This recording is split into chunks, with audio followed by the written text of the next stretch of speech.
ले जी दोस्तों, एक और काफ़ी मशहूर T20 लीग उसके दरवाजे पाकिस्तानी प्लेयर्स के ऊपर आहिस्ता आहिस्ता बंद होना शुरू हो गए हैं। इस लीग का नाम है दी 100। IPL SA20 उसके बाद ये तीसरी मेजर लीग है जिसके दरवाजे जो हैं वो पाकिस्तानी प्लेयर्स के लिए बंद होना शुरू हो गए हैं। ये लीग इंग्लैंड में खेली जाती है, ठीक है, इंग्लैंड क्रिकेट बोर्ड के अंडर है। और यार आई हेट पॉलिटिक्स। BBC ने लेटेस्ट स्टोरी की है दी 100 के ऊपर, और BBC ये कहता है कि अगले माह दी 100 शुरू हो रही है और वो चार फ्रेंचाइजेज जिनके पार्शल ओनर्स इंडियंस हैं वो कोई इंटरेस्ट नहीं ले रहे ऑक्शन में किसी पाकिस्तानी प्लेयर्स को लेने की। उनको कोई इंटरेस्ट नहीं है। ये चार फ्रेंचाइजीज कौन कौन सी हैं? Manchester super giants, MI London, southern brave और सनराइडर्स लीड्स। ये चार फ्रेंचाइजीज हैं।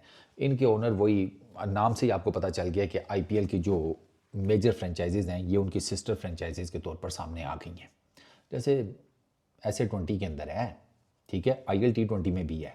ILT20 में भी पाकिस्तानी प्लेयर्स को नहीं लिया जाता ना, उसमें भी सिर्फ वो जो डेजर्ट वाइपर्स है, क्योंकि उसके ओनर्स इंडियंस नहीं हैं, अमेरिकन कंपनियां, तो वो ले लेते हैं बीच बीच में पाकिस्तानी प्लेयर्स को, बाकी कोई नहीं लेता। हाँ अच्छा, ये जो चार फ्रेंचाइजीज हैं इनकी कंप्लीट ओनरशिप नहीं है इन IPL के सिस्टर फ्रेंचाइज कंपनीज के पास या सिस्टर इनके पास ओनरशिप कंप्लीट, यानी कि ये जो जैसे MI 100 है ये मुंबई इंडियंस की 100% उसमें नहीं है मिल्कियत में, ठीक है ना, ओनरशिप के कुछ परसेंट स्टेक्स हैं, 50% भी हो सकते हैं, 60% भी हो सकते हैं, वल्लाह आलम वो जितने भी हैं। तो IPL की टीमों के जो मालिक हैं वो इधर भी आकर मालिक बन बैठे हैं। और जो वेल्स क्रिकेट बोर्ड मतलब ECB है, इंग्लैंड क्रिकेट बोर्ड, उसके एक सीनियर जो हैं क्या उसको कहते हैं, ओहदेदार, ऑफिशियल, उन्होंने ये बताया कि भाई पाकिस्तानी खिलाड़ियों में दिलचस्पी सिर्फ उन्हीं टीमों की तरफ से हो सकती है जो IPL से मुंसलिक नहीं है, यानी कि जो 8 टोटल फ्रेंचाइजीज हैं इन चार को निकाल दें, ये तो पाकिस्तानी प्लेयर्स को नहीं लेने लगी, तो जो बाकी चार है वो देयर इज़ अ पॉसिबिलिटी के ऑक्शन में पाकिस्तानी प्लेयर्स को ले लें, ठीक है। ये जो एक इसमें ना एक टेक्निकल चीज़ है वो यहाँ पर इस रिपोर्ट में लिखी हुई है कि ये जो चीज़ है ना ये कोई लिखत पढ़त में नहीं है। ये एक बहुत इंपॉर्टेंट, ये लीगल एस्पेक्ट है कि ये जो चीज़ है ये इसके ऊपर कोई लिखत पढ़त नहीं है, ये मतलब कहीं रिटर्न नहीं है ये कि IPL की ये जो ओनर्स हैं उन्होंने ये जो फ्रेंचाइजीज ली हैं दी 100 में, उन्होंने ECB को लिख कर कहीं दिया हो कि हम नहीं पाकिस्तानी प्लेयर्स को लेने लगे हैं, समथिंग लाइक दैट। ये इन अ वे कि आप कह लें कि जहाँ पर भी इनकी वो है ना सरमायाकारी इन्वेस्टमेंट है, जहाँ पर IPL के जो ओनर्स हैं, ठीक है, फ्रेंचाइजीज के, उनकी जहाँ जहाँ इन्वेस्टमेंट है वहाँ पर ये ना प्रैक्टिस देखी जाती है, वो नहीं लेते पाकिस्तानी प्लेयर्स को। और पॉलिटिकल मसला जो है वो ये है। ECB के जो चीफ एग्जीक्यूटिव हैं रिचर्ड गोल्ड, उन्होंने कहा था जी कि हम तवक्को तो यही करते हैं कि तमाम ममालिक के खिलाड़ी दी 100 की तमाम टीमों में मुंतखब हों और इम्तियाजी सलूक के ख़िलाफ़ सख्त पॉलिसी हैं। जो मर्ज़ी कर लें, अब जो मर्ज़ी लॉ बना लें, जो मर्ज़ी कर लें। अब लेट सपोज ऑक्शन लगी हुई है, इमाद वसीम का नाम आता है, ये चार कहते हैं ना हमें नहीं ज़रूरत इसकी, हमें ऑलराउंडर नहीं चाहिए। आप क्या ज़बरदस्ती कहेंगे कि नहीं ले? यहाँ तो आप बनाएं उसूल के निजी लेना पड़ेगा। ECB का ऐसा कोई रूल नहीं है कि वो इनको फ्रेंचाइजीज़ को प्रेशराइज करे या इनको ऑर्डर करे, इनके ऊपर हुक्म लगाए कि नहीं जी आपको पाकिस्तानी प्लेयर्स लेने ही लेने पड़ेंगे, ऐसा कोई रूल नहीं है। ये अखलाकियात जो है ना इसको तशरीफ़ के नीचे रख लें, या तो रूल बनाएं या फिर ये बातें ना करें कि वो हम इम्तियाजी सलूक के ख़िलाफ़ सख्त पॉलिसियाँ मौजूद हैं। अब कौन सा इम्तियाजी सलूक सारी दुनिया में चल रहा है वे चाचा, कहाँ बैठा हुआ है? कमाल बात करता है, टेक्निकल पॉइंट है भाई। वो ऑक्शन में नहीं लेते, वो आपको क्या देते हैं कि भाई हमारी टीम का बैलेंस ही नहीं है इस हिसाब से कि हम इस प्लेयर को ले लें। मोहम्मद आमिर हमें नहीं चाहिए लेफ्ट आर्म फास्ट बॉलर, हमारे पास ऑलरेडी एक लेफ्ट आर्म फास्ट बॉलर है। अब फिर आप उनको कैसे कहेंगे कि नहीं आमिर को लो? वो कह रहे हैं मेरे पास ऑलरेडी एक लेफ्ट आर्म फास्ट बॉलर है, मेरे पास ऑलरेडी एक ऑलराउंडर है, हमें इमाद वसीम नहीं चाहिए, मेरे पास ऑलरेडी मिडिल ऑर्डर में एक बैट्समैन है, हमें ये पाकिस्तानी बैट्समैन नहीं चाहिए। कैसे कैसे मना करेंगे उनको कि नहीं लो? अजीब। अच्छा, जो इन 4 टीमों के जो मालिकान हैं उन्होंने इस बारे में कोई, जिसे कहते हैं ना, स्टेटमेंट नहीं दी। बाकी उन्होंने कहा है जी कि दी 100 दुनिया भर से मर्द और ख़वातीन जो खिलाड़ी हैं उनको खुशामदीद कहता है। 1000 क्रिकेटर्स ने दी 100 की नीलामी के लिए रजिस्ट्रेशन करवाई है, जिसमें Australia, south Africa, New Zealand, Pakistan और वेस्ट इंडीज़ के 50 से ज़्यादा खिलाड़ी हैं। इमाद वसीम ने पिछले साल नॉर्दर्न सुपर चार्जर्स, उनका नाम बन के सनराइज़र्स लीड्स हो गया है, उनको रिप्रेजेंट किया था। ठीक है, पिछले एडिशन में मोहम्मद आमिर भी थे और इमाद वसीम, ये दोनों शामिल थे। और ये जो एडिशन था ना, ये जो आईपीएल की तरफ से इन्वेस्टमेंट्स आई हैं ना, सरमायाकारी आई है, उससे पहले लास्ट एडिशन था पिछले वाला, जिसमें इमाद और आमिर खेले थे। इससे पहले शाहीन भी खेल चुका है, शादाब भी खेल चुका है, हारिस रऊफ भी ये टूर्नामेंट खेल चुका है। जो ख़वातीन की दी 100 है उसमें कोई पाकिस्तानी लड़की या खातून आज तक नहीं खेल सकी। इट्स इन अ वे कि अब इसमें आप कुछ भी नहीं कर सकते भाई, ठीक है ना। अ, ये लास्ट टाइम ना पाकिस्तान क्रिकेट बोर्ड ने जो एनओसीज थे ना, वो आखिरी वक्त में वापस भी ले लिए थे, अगर आपको याद हो तो। उससे भी 100 का एक प्रॉब्लम हुआ था।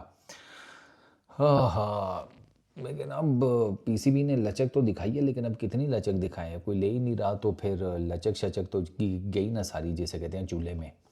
ऐसे 20 की यहाँ पर इसी रिपोर्ट में लिखा हुआ है, उसमें कोई पाकिस्तानी शामिल नहीं किया जाता। ऐसे 20 की 6 टीम्स जो हैं वो सारी की सारी आईपीएल ग्रुप्स की मिल्कियत है सारी। ऐसे 100, ऐसे 20 जो है पूरी की पूरी, वो आप यूँ समझ लें कि आईपीएल की जो ओनरशिप्स हैं ना फ्रेंचाइजीज़ की, उनके अंडर चलती हैं, उनके नाम भी इसी वजह से हैं। ठीक है, और उन्हीं में से 4 ग्रुप्स जो हैं वो दी 100 में भी फ्रेंचाइज लेकर बैठे हुए हैं। आईएल T20 का भी इस रिपोर्ट में जिक्र है। ठीक है, एमआई लंदन और सदर्न ब्रेव्स के जो सदर्न ब्रेव, इनके जो मालिकान हैं उन्होंने 4 सीज़न में किसी पाकिस्तानी खिलाड़ी को साइन नहीं किया।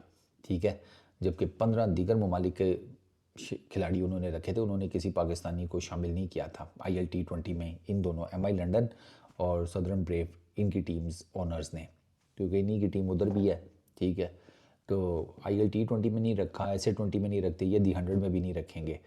अच्छा, डेजर्ट वाइपर्स का लिखा हुआ है कि उसने इतने टाइम फ्रेम में 8 पाकिस्तानी खिलाड़ियों को साइन अप किया है मुख्तलिफ जिसे कहते हैं वो, क्या उसको कहेंगे, एडिशंस में।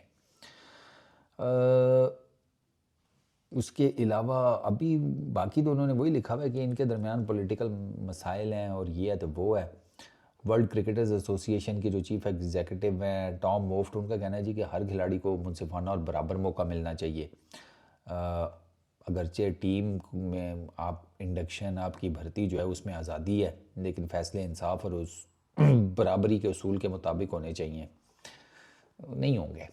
ठीक है ना, वो पाकिस्तान इंडिया के प्रॉब्लम्स हैं तो वो हैं पॉलिटिकल, और वो क्रिकेट को इफेक्ट कर रहे हैं। ईसीबी ने लास्ट ईयर ना दी 100 की आठों जो टीम थी ना, उनमें अपने 49%, मतलब 49% जो शेयर्स थे ना वो फ़रोख्त किए थे, और इससे 500 मिलियन पाउंड्स की ना जिसे कहते हैं सरमायाकारी या इन्वेस्टमेंट इनको मिली थी प्राइवेट सेक्टर से। ये ये प्राइवेट सेक्टर बनता है ना, आईपीएल की जो फ्रेंचाइजीज हैं उनके जो ओनर्स हैं वो प्राइवेट, उनकी जो इन्वेस्टमेंट्स होती हैं प्राइवेट इन्वेस्टमेंट्स में आती हैं, तो ये उनको मिला था। ठीक है, और उन्होंने ये जो पैसा है ये काउंटी क्रिकेट और नीचे की जो ग्रास रूट लेवल की इंग्लैंड के अंदर क्रिकेट है उस पर लगाए थे ये 500 मिलियन पाउंड्स ईसीबी ने। तो अब ईसीबी फ़िलहाल इस टूर्नामेंट का कंट्रोल तो रखता है। ठीक है, लेकिन एक नया बोर्ड बनाया गया है जो कि इन टीमों के ना, जिसमें इन टीम्स के, इन फ्रेंचाइजीज़ के नुमाइंदे शामिल होंगे, 8 के जो हैं नुमाइंदे वो होंगे। अब इन 4 ने किसी बात को वीटो कर दिया तो मसला तो फंस गया। 8 किसी एक फैसले पर पहुंचना है, 8 के बीच में वोटिंग होती है, 4 कहते हैं नहीं ये काम ऐसे नहीं होना चाहिए, तो बाकी 4 अगर कहते हैं ये काम ऐसे होना चाहिए तो टाई हो गया ना। तो उसमें फिर मेरा ख्याल है ईसीबी शायद फैसला करेगा। और इसके अलावा और इस रिपोर्ट में ये काउंटी क्रिकेट मेंबर्स ग्रुप ये कहते हैं जनाब कि अगर पाकिस्तानी खिलाड़ियों को सिर्फ उनकी कौमियत की बुनियाद पर नज़रअंदाज किया जा रहा है तो मुतल्लिका काउंटी बोर्ड्स और ईसीबी को निजी शराकतदारों से जवाब तलब करना चाहिए। अच्छा, ये होगा? आई डोंट थिंक सो, मुझे तो नहीं लगता। एक्टिविटी इन क्रिकेट रिपोर्ट के मुताबिक एक आज़ाद क्रिकेट रेगुलेटर भी कायम किया गया था 2023 में, जिसमें कहा गया था कि इंग्लिश क्रिकेट में इम्तियाजी सलूक वसी पैमाने पर मौजूद है 2023 में। सही मिले हो। अब तुम्हारी अपनी क्रिकेट में इम्तियाजी सलूक होता है, तुम हमें क्या कह रहे हो भाई? तुम पहले अपना ही ठीक कर लो। ये उस्ताद जी रोला ही है। दी 100 में ये 4 फ्रेंचाइजीज गई, ठीक है। और इसके अलावा मैनचेस्टर, लीड्स, लंदन, इनके जो पाकिस्तानी शायकीन हैं उन्हें अपनी दी 100 की टीम्स में कोई पाकिस्तानी खिलाड़ी नहीं नज़र आएगा। अब उसमें एक एजेंट हैं प्लेयर्स के, वो ये कहते हैं कि पाकिस्तानी खिलाड़ी जो हैं वो किसी रियायत के तलबगार नहीं हैं, वो सिर्फ बराबरी का मैदान चाहते हैं। और ये भी बात ठीक है, लेना तो ले लो, नहीं लेना तो पर ठीक है, जाओ भाड़ में। ये सारी स्टोरी है यार, काफ़ी लंबा आर्टिकल है बीबीसी का, मैंने पढ़ा था। मैं कहा चलो आप लोगों को इसके बारे में बता दें कि ये काम रोला को लई है। दी 100 में से आधी फ्रेंचाइजीज में से पाकिस्तानी प्लेयर्स गए, बाकी जो 4 हैं उसमें जब इनकी इन्वेस्टमेंट आ जाएगी, ईसीबी को और पैसे चाहिए हुए, ये पिछलों के जो स्टेक्स बेचे हैं 49%, 500 मिलियन आया, अगला 500 मिलियन चाहिए होगा तो बाकी 4 के भी 49% स्टेक्स बेच देंगे। तो बस फिर 8 की 8 फ्रेंचाइजीज गई इंडियन, वो जिसे कहते हैं इन्वेस्टमेंट्स के नीचे, तो खूब खाता हो गया काम, और क्या। और ये बाकी तो ये भाषण ही बोल रहे हैं, बाकी सब भाषण है।